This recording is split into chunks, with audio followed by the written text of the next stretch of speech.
Hello friends, welcome to my channel Yearly Riser. இந்த வீடியோல நம்ம 10th Maths chapter 1 relations and functionsல relations ஃபுல்லா பார்த்துட்டோம். இப்போ function பார்க்கலாம். அதுக்கான basics. இப்போ வந்து relations are the subset of Cartesian product. Cartesian productனா A cross B, B cross A, A cross A அது மாதிரி நம்ம cross product தான் Cartesian productனு சொல்லுவோம். எல்லா ரிலேஷன்ஸுமே Cartesian productோட subset அப்படின்னு சொல்றாங்க. இப்போ எக்ஸாம்பிளுக்கு நம்ம எக்ஸசைஸ் 1.2ல ஃபர்ஸ்ட் சம் பார்க்கலாம். அதில் வந்து ஏவும் பியும் கொடுத்துட்டு which of the following are relation from A to பின்னு கேட்டிருப்பாங்க. அதில் 4 ரிலேஷன் கொடுத்துருப்பாங்க. நம்ம ஃபஸ்ட்டு என்ன பண்ணியிருப்போம், ஏ கிராஸ் பியை தான் கண்டுபிடிச்சிருப்போம். இருக்கிற எல்லா பாசிபிள் ரிலேஷன்ஸையும் ஃபைண்ட் பண்ணிவிடுவோம். இதை தான் நம்ம வந்து கார்ட்டீசியன் ப்ராடக்ட் அப்படின்னு சொல்லுவோம்.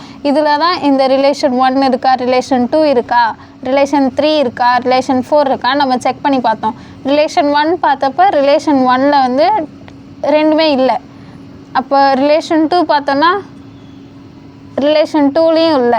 ரிலேஷன் 3ல 2, -1 7, 1, 3 மூணுமே இருக்குது. அப்போ ரிலேஷன் 3 தான் நம்ம வந்து relation from A to B அப்படின்னு சொல்லியிருப்போம். ஏன்னா இதில் இருக்கிற எல்லாமே இதுக்குள்ளே இருக்குது. அதாவது கார்ட்டீசியன் ப்ராடக்ட்டுக்குள்ளே இருக்கிற ரிலேஷனை தான், அதாவது அதை தான் நம்ம சப்செட்டுன்னு சொல்லுவோம்.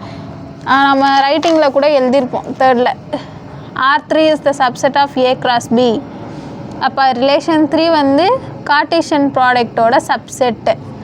அதுதான் வந்து நமக்கு புக்கில் கொடுத்துருந்தாங்க.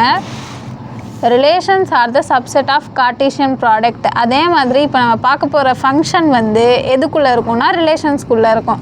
எல்லா ரிலேஷன்ஸ், அதாவது இப்போ எல்லா ரிலேஷன்ஸுமே இருக்குன்னா அதுக்குள்ளே தான் ஃபங்க்ஷன்ஸ் இருக்கும்.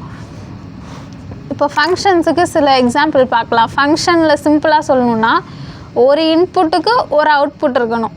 அதை தான் நம்ம ஃபங்க்ஷன்னு சொல்லுவோம். இதை ஃபஸ்ட்டு நம்ம இதை ப்ரீ இமேஜுன்னு சொல்லியிருப்போம் ரிலேஷன்ஸில். ஃபங்க்ஷன்ஸில் இன்புட்டு அவுட்புட்டுன்னு சொல்லிக்கலாம். இப்போ இதெல்லாமே இன்புட்டாக ஏன்ற இன்புட்டுக்கு அவுட்புட் ஒரே ஒரு அவுட்புட் தான் இருக்குது. அதே மாதிரி பின்ற இன்புட்டுக்கு ஒரு அவுட்புட் இருக்குது, சின்ற இன்புட்டுக்கு ஒரு அவுட்புட் இருக்குது. அப்போ வந்து இது ஃபங்க்ஷன் அப்படின்னு சொல்லுவாங்க. அடுத்தது இங்கே செக் பண்ணலாம். இப்போ வந்து 1ன்ற இன்புட்டுக்கு ஒரு அவுட்புட் இருக்குது.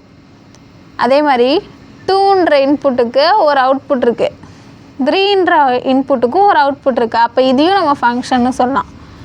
அடுத்தது இங்கே பார்த்தோம்னா ஒரு இன்புட்டுக்கு ஒரு அவுட்புட் இருக்குது. ஆனால் இங்கே பார்த்திங்கன்னா ஒரு இன்புட்டுக்கு ஒரு அவுட்புட் இருக்குது, ஆனால் அதே இன்புட்டுக்கு வேறு ஒரு அவுட்புட் இருக்குது. அதை மாதிரி இருந்தால் அதை நம்ம ஃபங்க்ஷன்னு சொல்ல மாட்டோம்.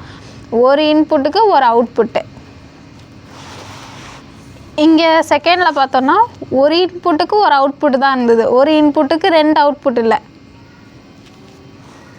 ஓகேவா? அப்போ ஃபஸ்ட்டு 2யும் நம்ம ஃபங்க்ஷன்னு சொல்லுவோம். ஒரு இன்புட்டுக்கு ஒரு அவுட்புட்டு தான் இருக்கணும். ஒரே இன்புட்டுக்கு 2 அவுட்புட் இருக்கக்கூடாது. அப்படி இருந்ததுன்னா அதை நம்ம ஃபங்க்ஷன்னு சொல்ல மாட்டோம். அவ்வளோதான். தேங்க்யூ.